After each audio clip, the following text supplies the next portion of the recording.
सामिईन व सामिआत, अस्सलामु अलैकुम व रहमतुल्लाहि व बरकातुहू। अल्हम्दुलिल्लाह अल्हम्दुलिल्लाहि रब्बिल आलमीन वल आक़िबतु लिल मुत्तक़ीन सय्यदिल अंबियाइ वल मुरसलीन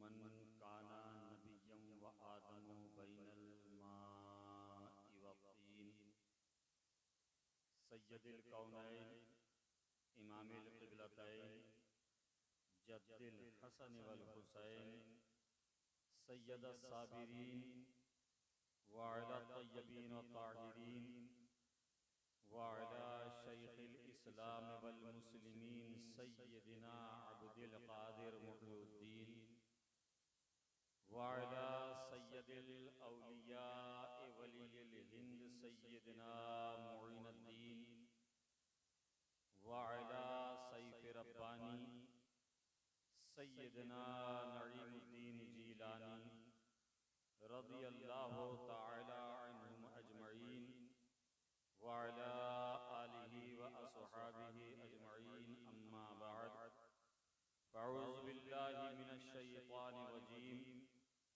बिस्मिल्लाहिर रहमानिर रहीम कुल्लु नफ्सिन ज़ाइक़तुल मौत आमन्तु बिल्लाहि सदक़ल्लाहुल अज़ीम व सदक़ा रसूलुहुन नबियुल अमीनुल मतीनुल मुईनुल करीम व नहनु अला ज़ालिका लमिनश शाहिदीन वश्शाकिरीन वल्हम्दुलिल्लाहि रब्बिल आलमीन। गौसे आज़म बमनी बेसरो सामा मददे क़िबले दी मददे काबे ईमा मददे अज़पे सदरुल अफ़ाज़िल शेख मन बद्रे मुनीर कीजिए इमदाद हम सब की या गौसे आज़म दस्तगीर। आइए कुछ अर्ज़ मारूफ़ से क़ब्ल सुनने और सुनाने से पहले एक मर्तबा निहायत अदब और इहतराम के साथ बावाज़े बुलंद अपने नबी की बारगाह में दरूद शरीफ का नजराना पेश करें। पढ़ें बावाज़े बुलंद दरूद शरीफ। अल्लाहुम्मा सल्लि अला सय्यिदना शफ़ीअना हबीबना मौलाना मुहम्मदिन बारिक वसल्लिम सल्लल्लाहु अलैहि वसल्लम अलैका या रसूल अल्लाह सल्लल्लाहु तआला अलैहि वसल्लम।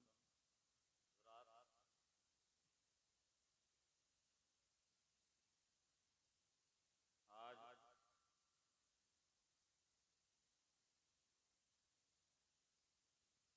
जश्न गौसुल वरा में हम और आप बैठे हुए हैं।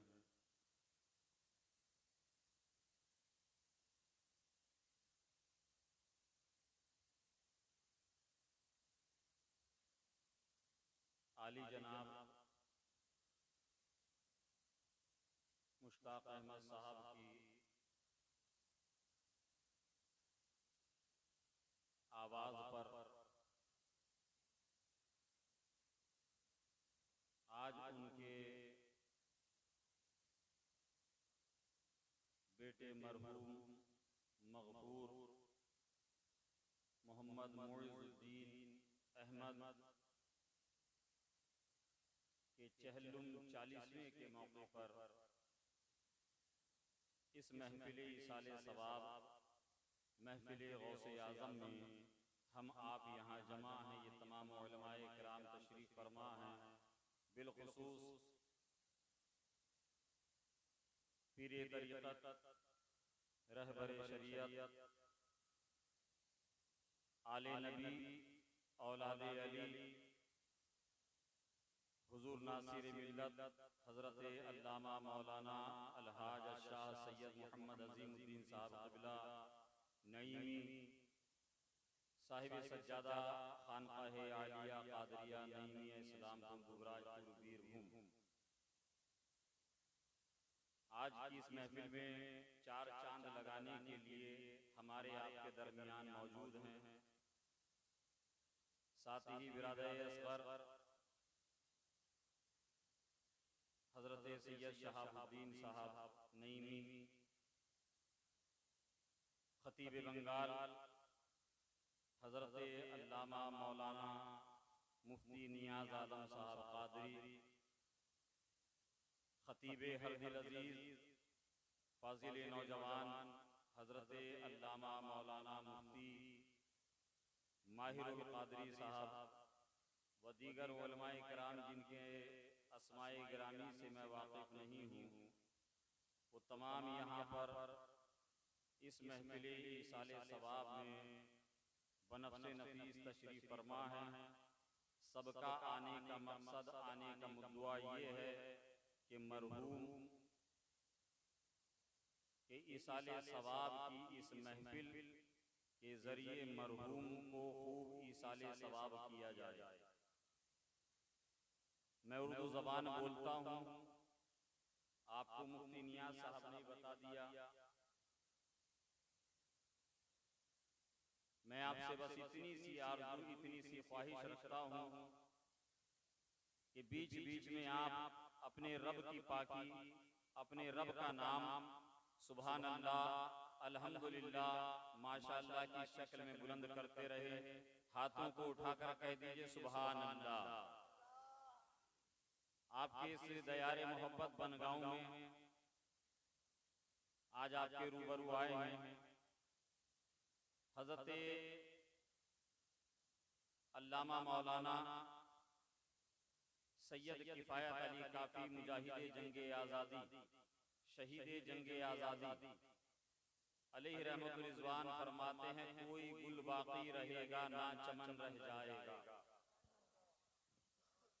कोई गुल बाकी रहेगा ना चमन रह जाएगा, पर रसूल अल्लाह का दीने हसन रह जाएगा। सुभान अल्लाह के वाह।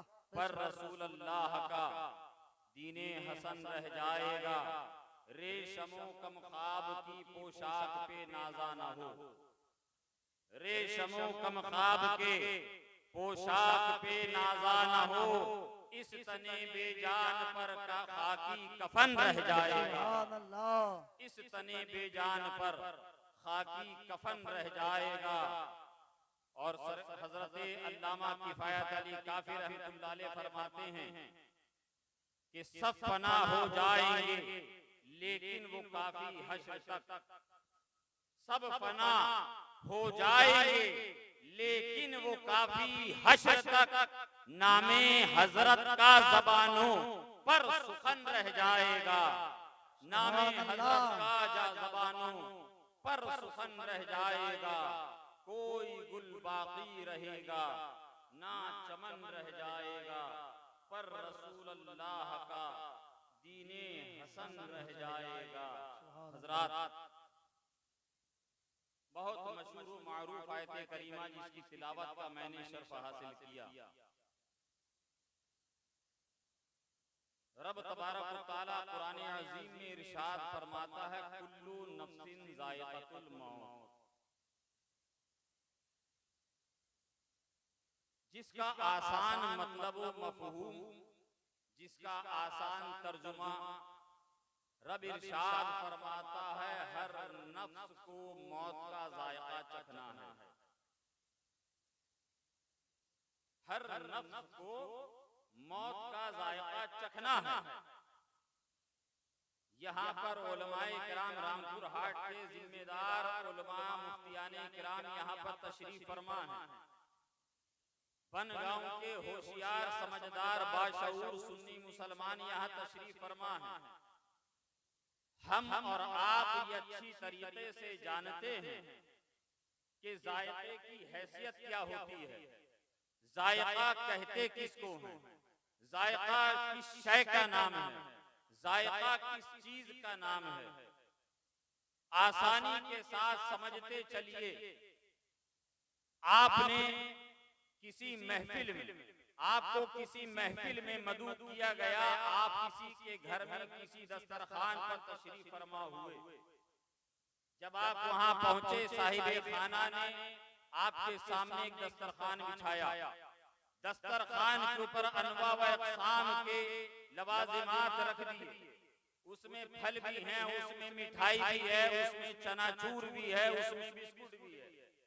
आपने एक बिस्कुट उठाया, बिस्कुट था नमकीन, आपने जो ही जबान पर रखा, मुंह में रखा, बिस्कुट को चबाया, आपको समझ में आ गया बिस्कुट नमकीन है कि मीठा, आपको पता चल गया। उसके बाद आपने एक पीस अंगूर का उठाया, उसको खाया। अब जब अंगूर आपने खाया तो पहले खाए हुए बिस्कुट का जायका, बिस्कुट का टेस्ट जो था मुंह से चला गया। अब आपके मुंह में जायका जो है वो अंगूर का है। उसके बाद आपने एप्पल ले लिया, एक बेदाना ले लिया, आपने उसके बाद मिठाई खाई, एक के बाद दूसरी चीजें आप इस्तेमाल करते रहे, एक जायका आया और चला गया।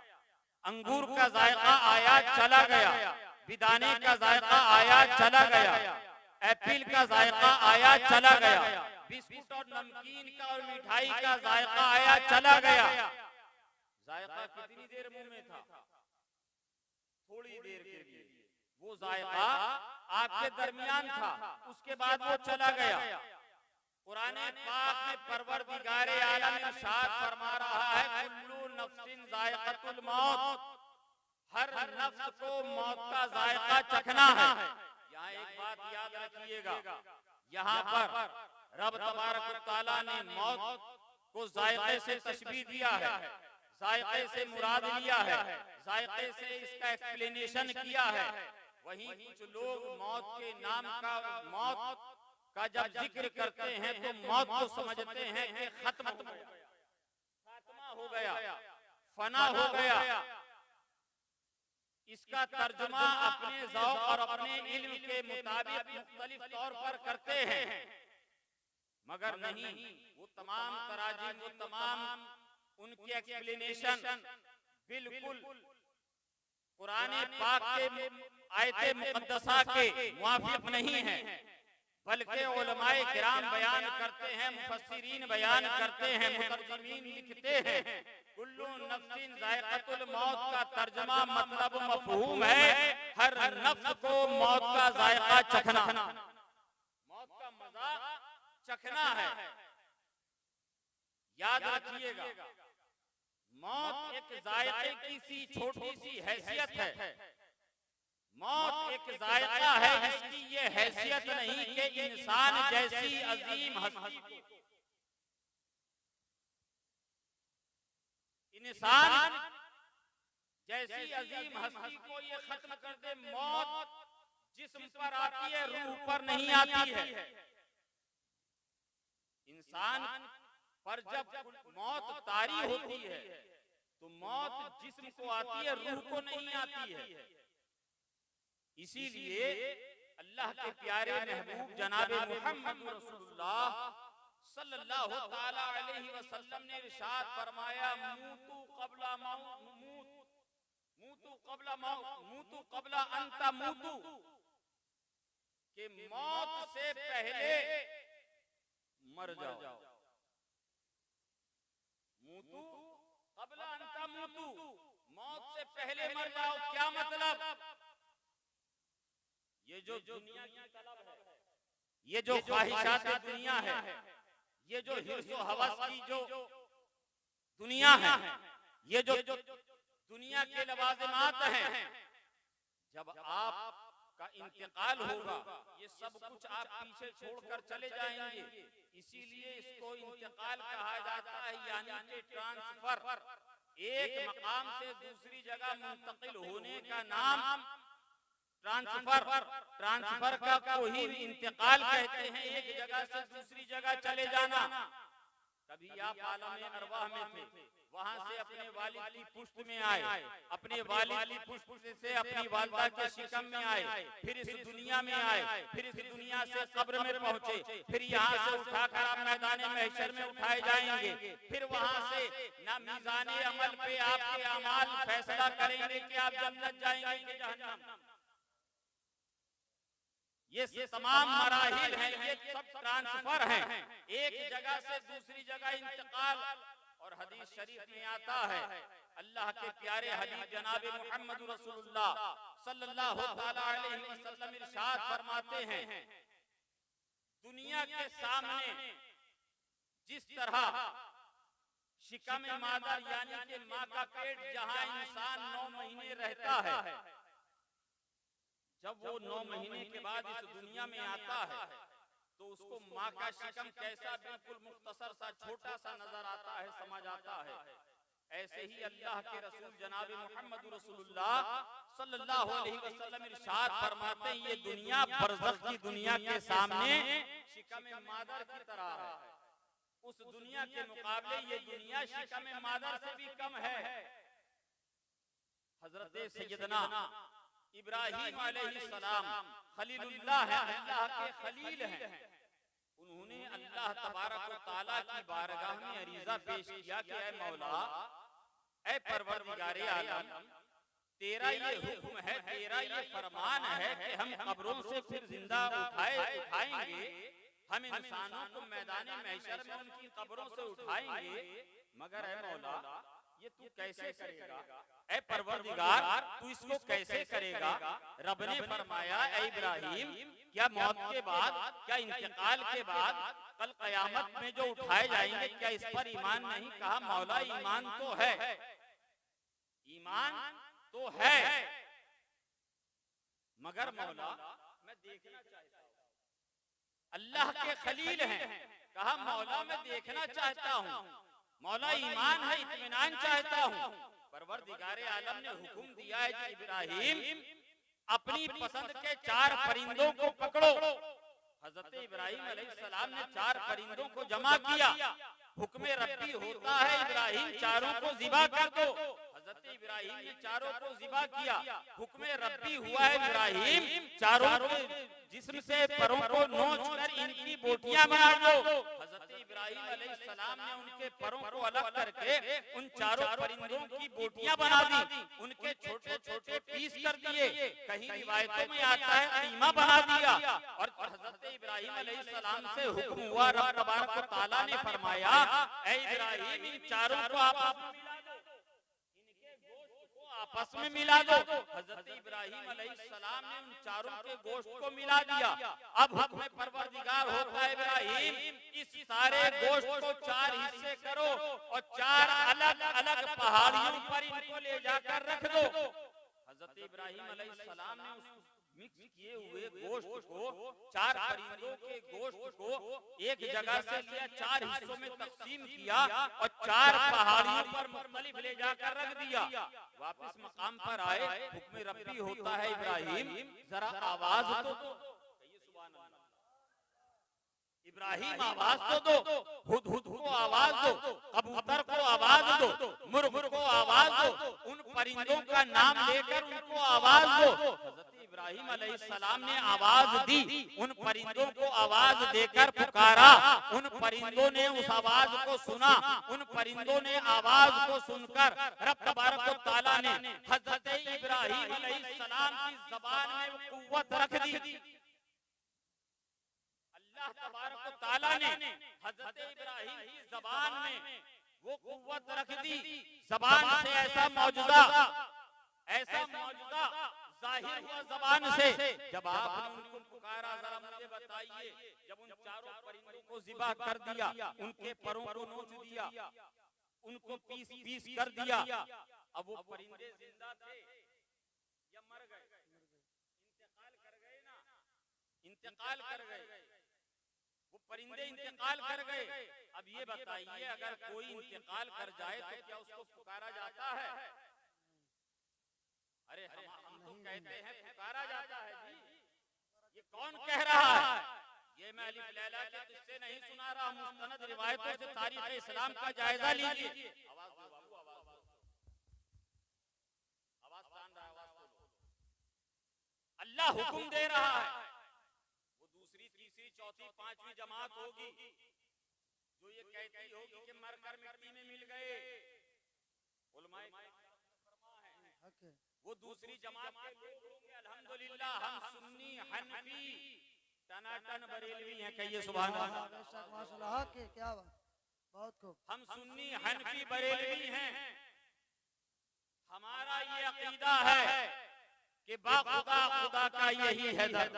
आहा वाह, सुभान अल्लाह। बाखुदा खुदा का यही है दर, नहीं और कोई मफर मफर जो वहां से हो, यही आके हो, जो यहाँ नहीं तो वहां नहीं। सुभान अल्लाह। नारे तकबीर, नारे रिसालत, नारे हैदरी, उलमाए अहले सुन्नत, आले रसूल, नारे तकबीर, नारे रिसालत। अब ये बताइए, ये कौन हुक्म दे रहा है? अल्लाह ने हुक्म दिया ना किसको? अच्छा, आप जाते हैं, आप यहाँ से अपने घरों से पुकारते हैं या गौस, पुकारते हैं जी, क्या पुकारते हैं? अल मदद, या गौस अल मदद, या गौस, बोलिए या गौस अल मदद, अल मदद। अगर हम हुजूर गौसे पाक को पुकारें तो ये शिर्क पर बिद्दत हो जाए। अल्लाह तबारक व तआला हुक्म दे रहा है अपने नबी को, हजरत इब्राहिम को ये हुक्म दे रहा है। अल्लाह हुक्म दे रहा है। ये मुफ्ती नियाज साहब नहीं फरमा रहे हैं, ये मुफ्ती माहिरुल कादरी नहीं फरमा रहे हैं, ये आला हजरत का फतवा नहीं है, ये हुजूर गौसे आजम की कोई किताब नहीं है, ये हजरत शाह अब्दुल हक मुहद्दिस देहलवी का फरमान नहीं है, ये हुजूर सदरुल अफाजिल का लिखा हुआ फतवा नहीं है, बल्कि ये रब तबारक व तआला का हुक्म है। बोलिए सुभान अल्लाह। रब हुक्म दे रहा है, इब्राहिम पुकारो। हजरत इब्राहिम को कहना चाहिए था ना कि मौला तेरे हुक्म पर मैंने चारों को ज़िबा कर दिया, बोटी बोटी कर दिया, पीस पीस कर दिया, अब तो इनमें कुछ नहीं रहा, अब ये मेरी आवाज कैसे सुनेंगे, कैसे मेरी आवाज पे आएंगे? लेकिन परवरदिगार आलम ने हजरत इब्राहिम से फरमाया तो हजरत इब्राहिम भी जानते थे कि जब रब फरमा रहा है, रब ने फरमाया है, फरिश्तों से फरमाया था इन्नी आलमु मा ला तालमून, कि जो मैं जानता हूं बेशक वो तुम नहीं जानते, जो मैं जानता हूं वो तुम नहीं जानते। हजरत इब्राहिम ने आवाज दी, ये उलमाए किराम तशरीफ फरमा है, हजरत इब्राहिम अलैहिस्सलाम ने आवाज दी, वो गोश्त जो पीस पीस हो चुका था, परिंदों का, तमाम परिंदों का गोश्त आपस में मिलाया जा चुका था, वो गोश्त के अंदर हरकत पैदा होती है, बहुक्मे इलाही उसमें हरकत होती है, वो गोश्त एक जगह गोश्त के लोथड़े में तब्दील हो जाता है, वो कीमा गोश्त के लोथड़े में तब्दील होता है, और धीरे धीरे उसके अंदर पर नमूदार होते हैं, और जिस तरीके से एक जिंदा परिंदा उड़ता है, ऐसे ही चार मुख्तलिफ पहाड़ियों से उन चारों परिंदों के गोश्त ने उड़कर हजरत इब्राहिम अलैहिस्सलाम की बारगाह में आ गए। सुभान अल्लाह, माशाअल्लाह, अल्लाहु अकबर, या रसूल अल्लाह, जिंदाबाद जिंदाबाद, अल्लाहु अकबर, या रसूल अल्लाह, जिंदाबाद जिंदाबाद जिंदाबाद। वो परिंदे, अब जरा आप अंदाजा कीजिए, कल मैदाने महशर में जब मीज़ाने अमल पे, जब मैदाने महशर में हुक्म रब्बी होगा जमा करने के लिए, तमाम लोगों को जमा किया जाए, बहुक्म इलाही तमाम मुर्दे अपनी कब्रों से उठेंगे और सब मैदाने महशर की तरफ चल पड़ेंगे। हजरत सैयदना जलालुद्दीन आरिफ रूमी रहमतुल्लाह अलैह, दरूद शरीफ पढ़ ले, अल्लाहुम्मा सल्ली अला। मैं ये अर्ज कर रहा था, हजरत आरिफ रूमी रहमतुल्लाह अलैह मसनवी शरीफ में लिखते हैं, एक जजीरा नुमा मुल्क था। आप लोग जजीरों को, समंदर के अंदर जो एक छोटा सा टापू के ऊपर जो मुल्क बसता है, द्वीप, जिसे इंग्लिश में आइलैंड भी कहते हैं, एक मुल्क था जो समंदर के साहिल के करीब था, जो द्वीप के ऊपर आबाद था।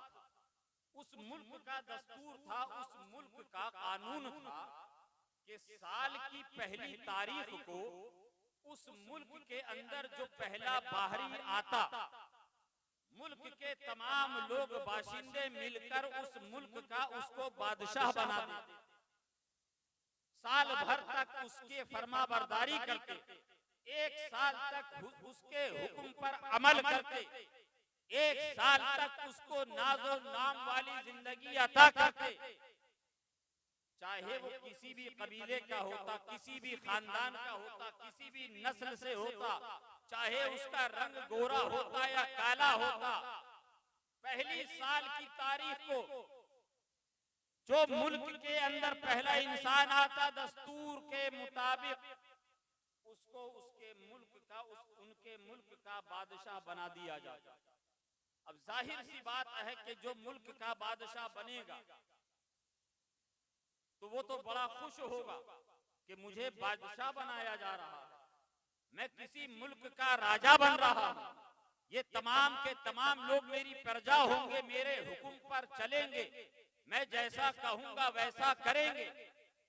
मगर जब साल भर तक वो उसके हुक्म पर चलते, वहीं उस मुल्क का दस्तूर था, कानून था, लॉ थी कि जो साल का आखिरी दिन आता था, आखिरी दिन साल का आने के बाद मुल्क के लोग जिसे साल की पहली तारीख पर बड़े नारे लगाकर गाजे और बाजों के साथ लाकर सम्मान देकर बादशाह के सिंहासन पर बिठाते थे, अब वही लोग उस शख्स को, अपने मौजूदा बादशाह को ले जाकर जंगल के अंदर, बियाबान के अंदर, तारीख जंगल के अंदर, झाड़ीदार, जहां वहशी दरिंदे, जहां वहशी जानवर, जहां पर कोई किसी का पुरसाने हाल नहीं होता था, ऐसे जंगल के अंदर बेयारो मददगार छोड़ आते थे।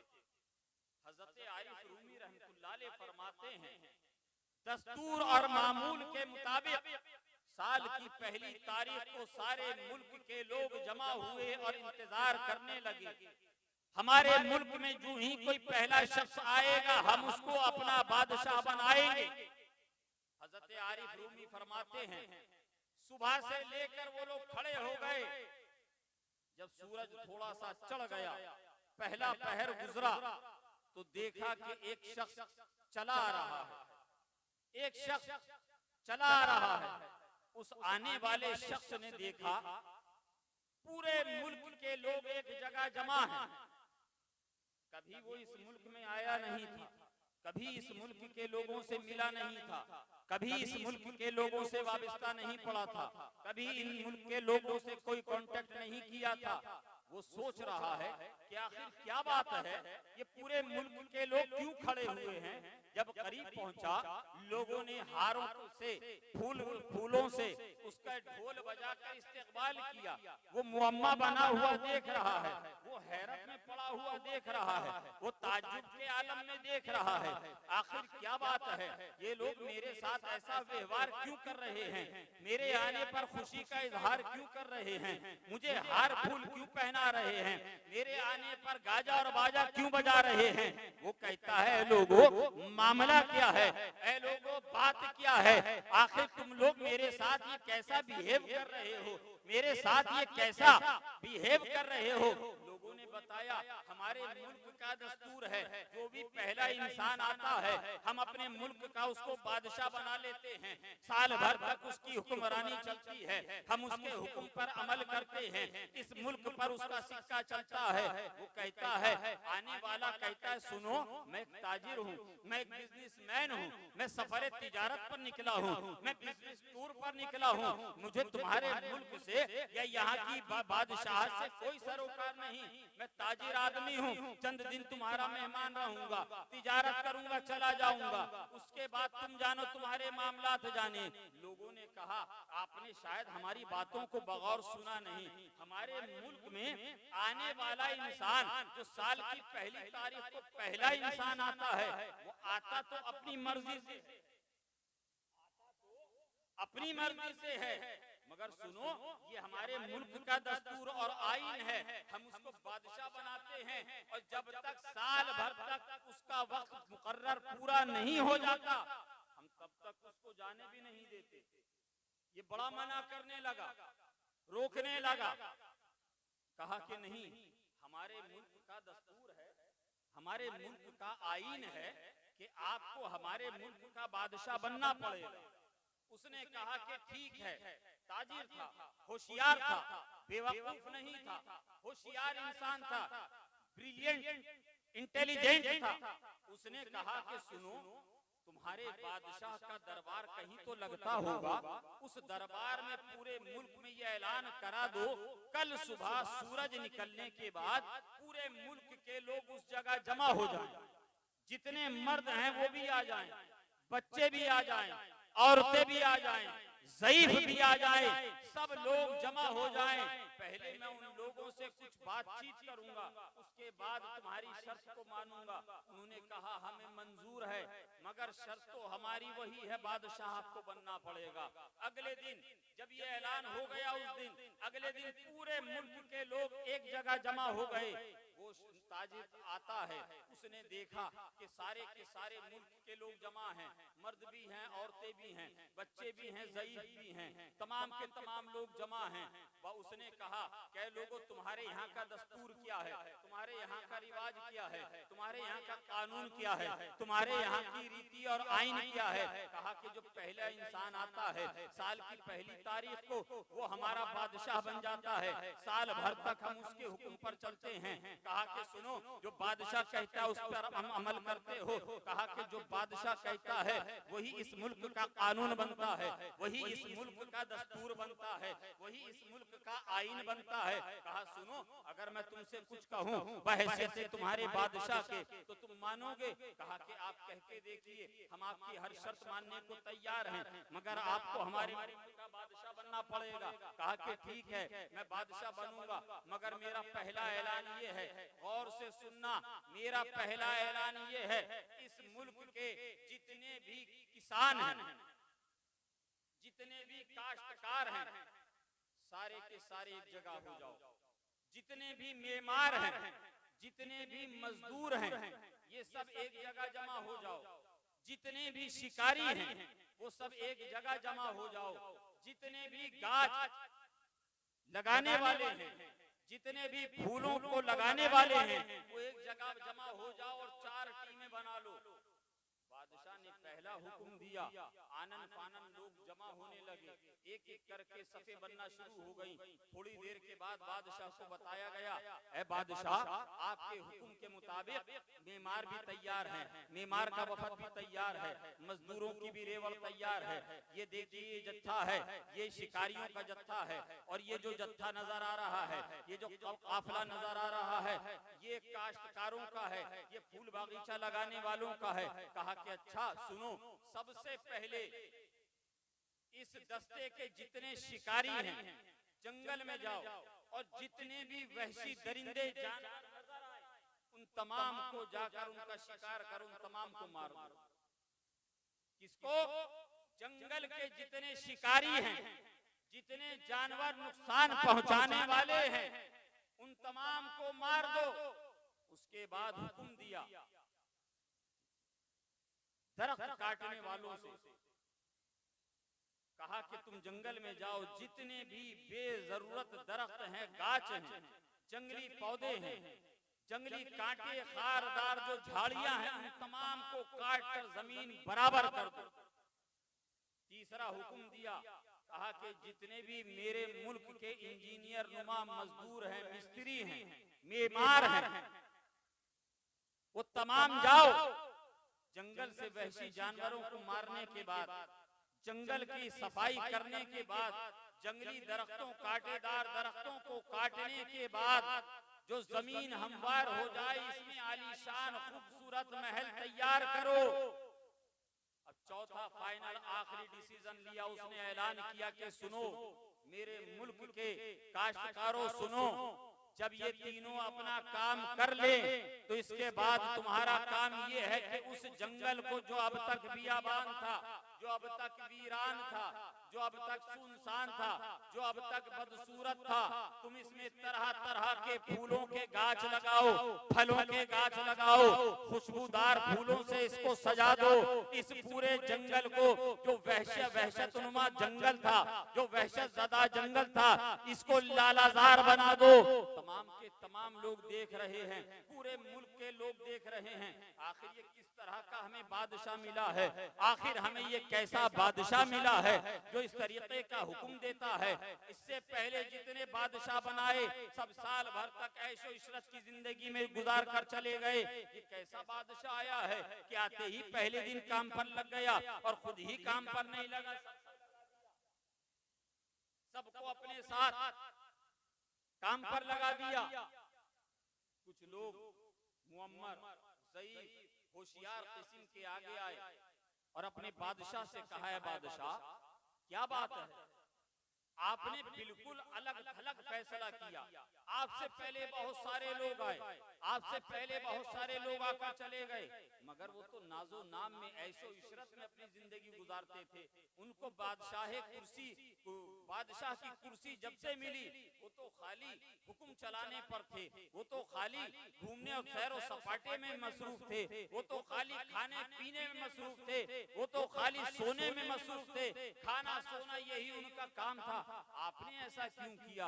अब वो ताजिर जो कि समझदार था, जो कि एक ज़हीन था, जो कि एक बड़ा बुद्धिमान था, उसने जवाब दिया, ऐ लोगों ये बताओ तुमने मुझे कितने दिन का यहाँ बादशाह बनाया है? कहा कि 1 साल का। कहा 1 साल के बाद तुम्हारे यहाँ का दस्तूर है, मुझे ले जाकर उसी जंगल में फेंक दोगे, उस जंगल में फेंकने के बाद मेरा क्या हाल होगा? उस जंगल के वहशी दरिंदे, उस जंगल के वहशी जानवर मेरे ऊपर हमला करेंगे, मुझे नोच काट कर खा जाएंगे, वहाँ पर कोई मेरा पुरसाने हाल ना होगा, मैं जिधर भागूंगा जंगल ही जंगल होगा, कहीं खारदार झाड़ियां होंगी, कहीं कांटेदार दरख्त होंगे, कहीं बबूल की झाड़ी होगी, कहीं कांटों भरी झाड़ियां होंगी। ऐसे में मैंने ये सोचा कि जब मुझे जाना 1 साल के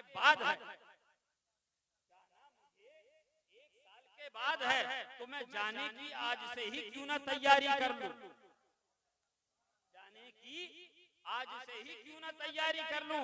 हजरत आरिफ रूमी रहमतुल्लाह अलैह, हजरत अल्लामा जलालुद्दीन रूमी रहमतुल्लाह अलैह फरमाते हैं कि लोगों ये दुनिया 4 दिन की है, ये दुनिया चंद घड़ियों की है, ये जिंदगी चंद लम्हों की है।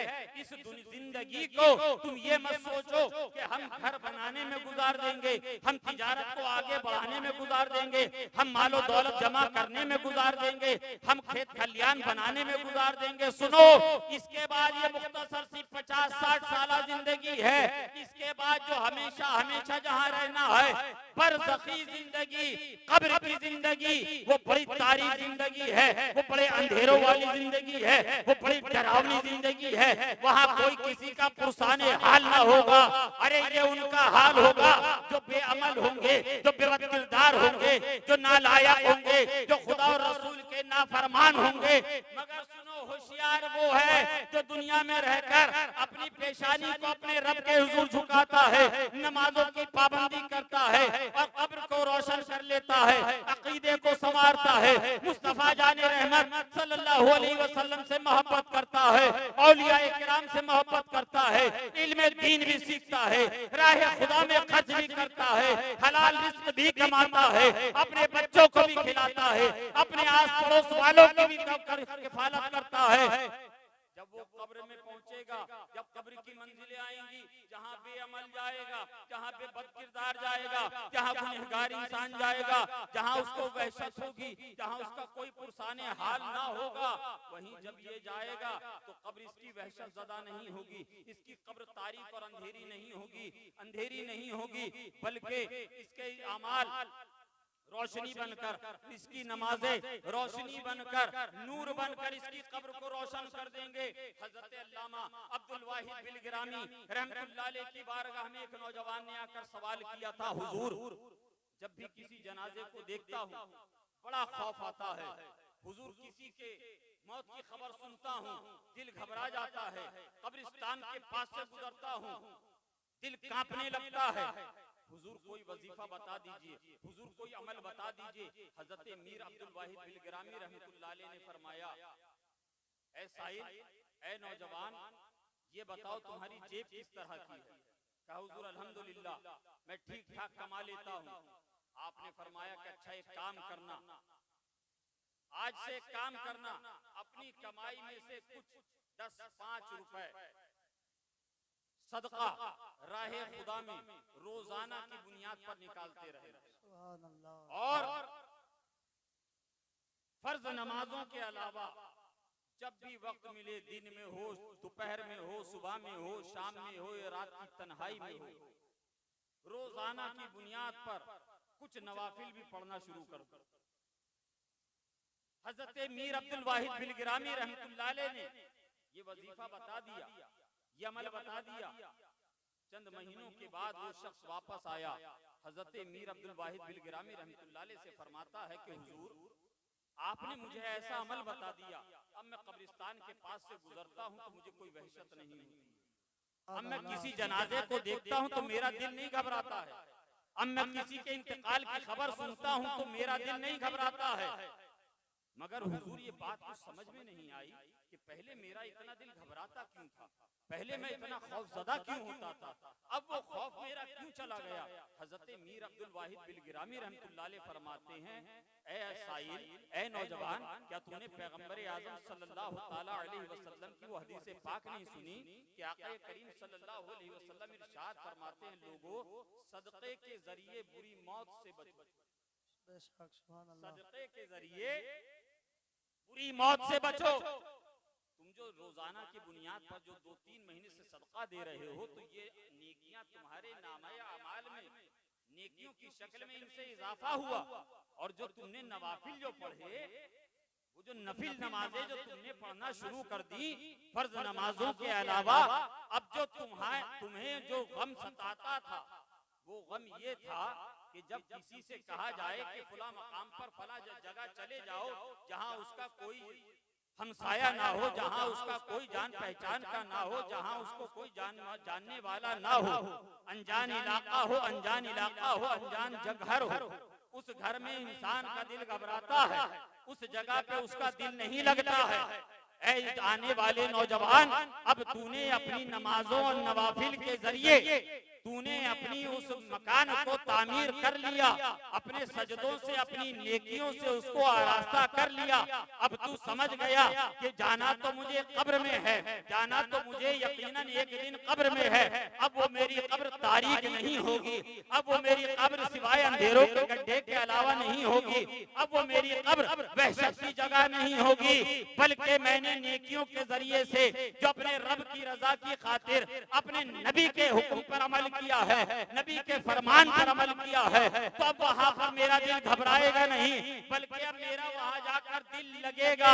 हजरत मीर अब्दुल वाहिद बिलगिरामी फरमाते हैं, इसीलिए अब वो तेरी घबराहट चली गई। तभी किसी शायर ने कहा था कि उम्र दराज मांग के लाए थे 4 दिन, 2 आरज़ू में कट गए 2 इंतजार में।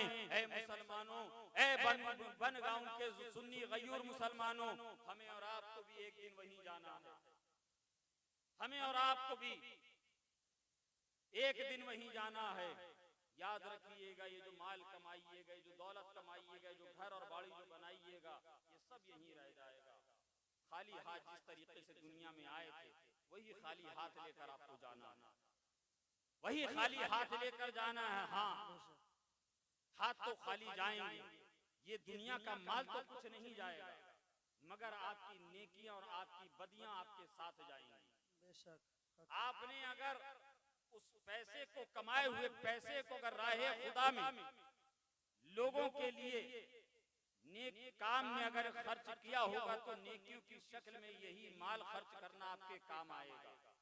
और यही अगर आपने किसी का माले नाहक कमाया, रब तबारक व तआला के हुक्म को टाल दिया, उस पर अमल नहीं किया, गरीबों की परवरी नहीं, गरीब परवरी नहीं करी, अपने बच्चों की कफालत अच्छे से नहीं करी, अपने रिश्तेदारों का ख्याल नहीं किया, अपने हमसायों का ख्याल नहीं किया, तो याद रखिएगा, ये जो चाहे 2 नंबरी हो, चाहे कोई भी तरीके का बिजनेस और कारोबार हो, ये आपके लिए खसारे का सौदा होगा।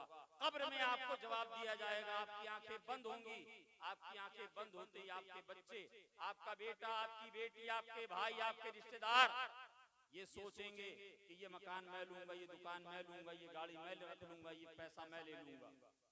आपके साथ आपके अमाल जाएंगे।